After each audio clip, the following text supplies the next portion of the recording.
Assalamu alaikum. Dear students, hope all of you will be fine. Today we will discuss our second lecture of week second that will be played on day 6, that is Saturday of this week. And our topic is the terms related to WWW. W means World Wide Web.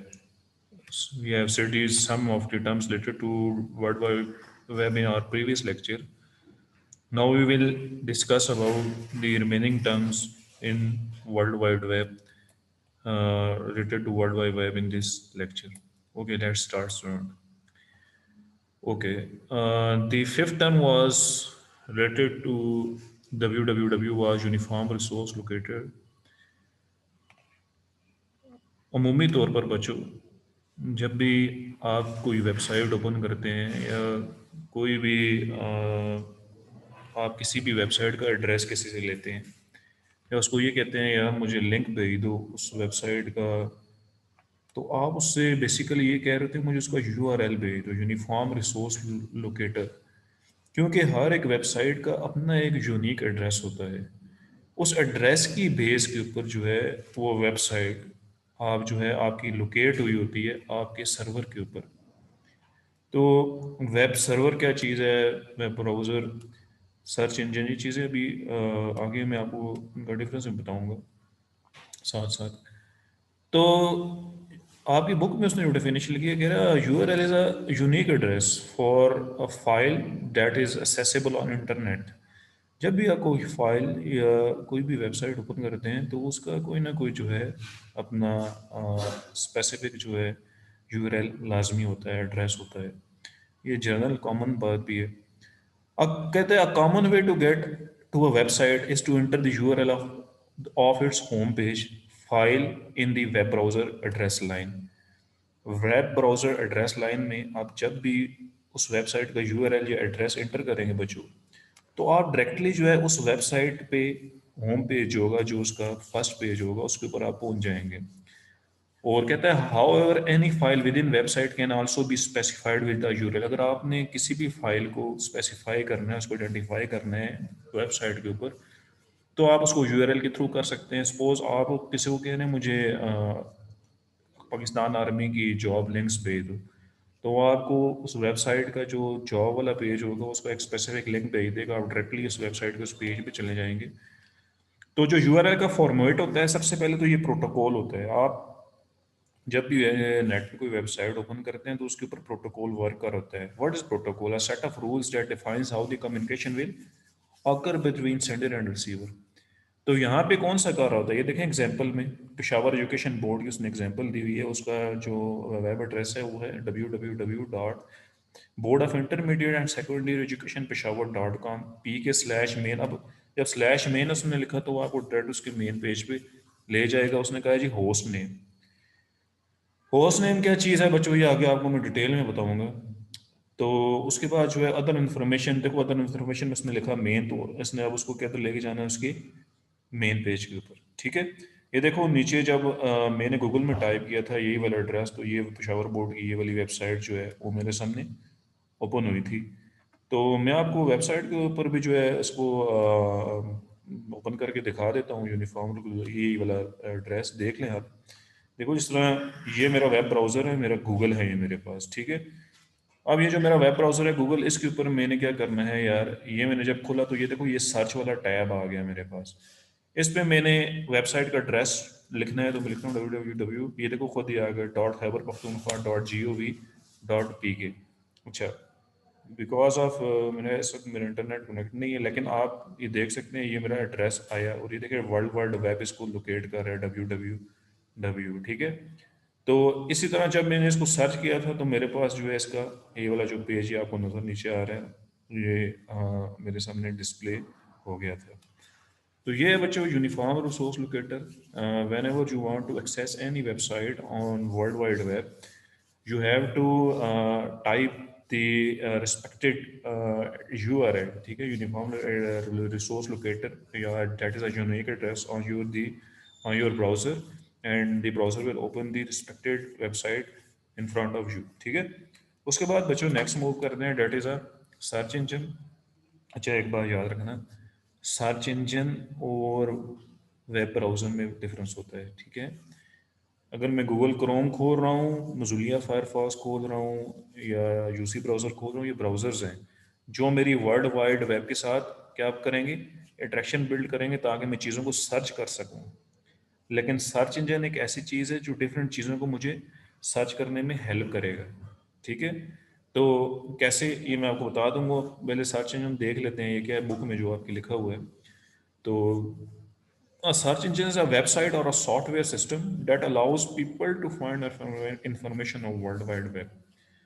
देखो, दुनिया में जितनी भी websites हैं वो किसी ना किसी फॉर्म में आपको इन्फॉर्मेशन प्रोवाइड कर रही होती हैं, और वर्ल्ड वाइड वेब जो है डिफरेंट सर्वर्स के साथ अटैच होते हैं, उसके ऊपर आपकी वो इन्फॉर्मेशन स्टोर होती हैं। तो finding exactly what user is looking for is not easy.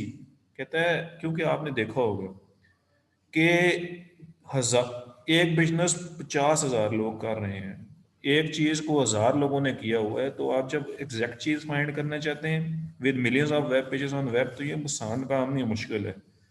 तो सर्च इंजन है भी design to help user find specific information out है।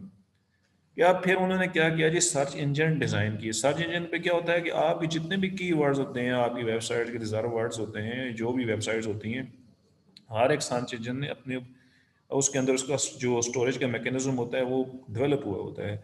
और क्या होता है, जब भी आप सर्च करते हैं तो इंजन के अंदर जैसे ही वो इंजन उसको सर्च करता है, चीज़ को फाइंड आउट होती है, तो वो आपको डिस्प्ले में देता है।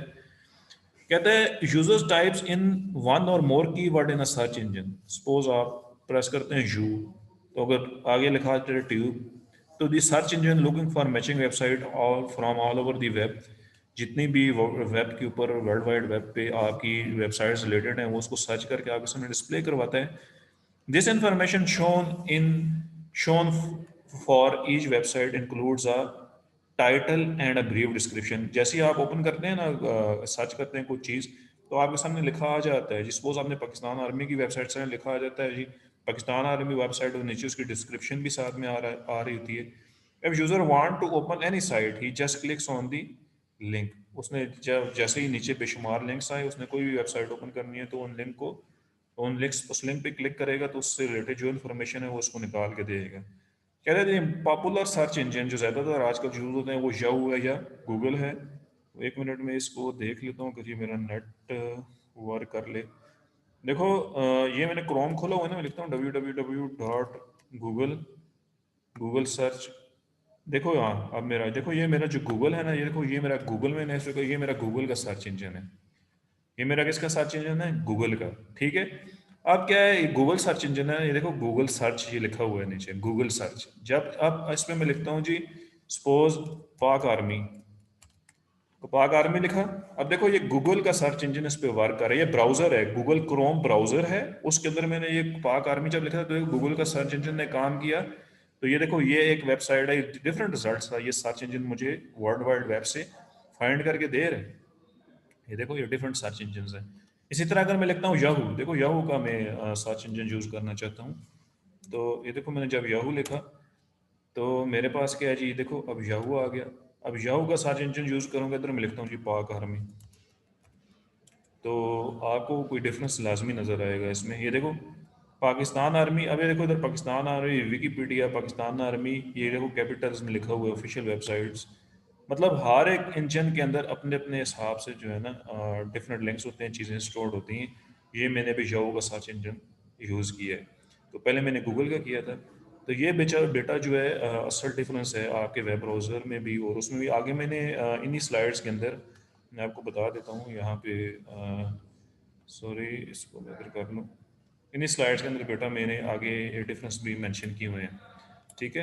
ये देखो browser engine versus search engine. तो ब्राउज़र इंजन और software application assessing information of WWSS, ठीक है।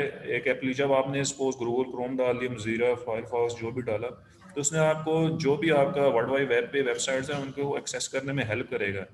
लेकिन उन चीज़ों को मैच करना और उन चीज़ों को आपको फैच करके देना, फैच करना, ठीक है, तो ये आपको सर्च इंजन करके देगा, ठीक है। तो ये आपको डिफरेंस, आप इसको आगे पढ़ेंगे आपको इंशाल्लाह समझ आ जाएगा। आगे देख लेते हैं।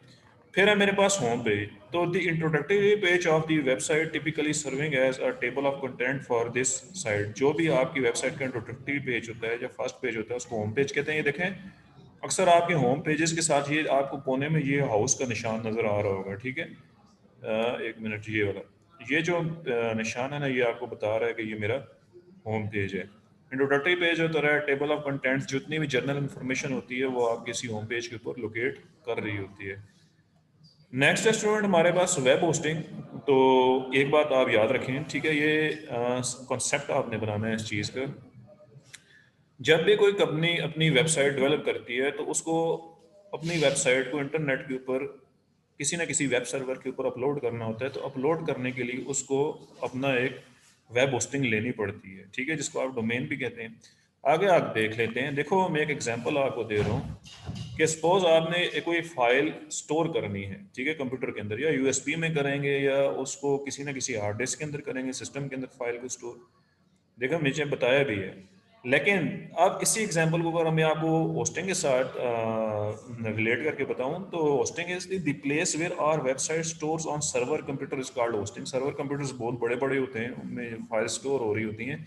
तो उन फाइल्स को आपको स्पेसिफिक लोकेशन पे स्टोर करवाने के लिए होस्टिंग खरीदनी पड़ती है, ताकि आपकी वेबसाइट हर वक्त 24 घंटे ऑनलाइन रहे, चल रही हो, ठीक है।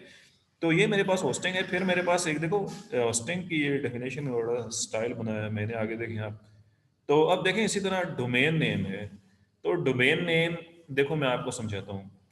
हर एक, अगर आपको मैं जनरली आईपी एड्रेस की एक बात बताऊँ, हर एक सिस्टम का, आपके घरों में जितने भी लोग इंटरनेट इस्तेमाल करते हैं हर एक का अपना एक डिफरेंट आईपी एड्रेस होता है, यही बात है ना।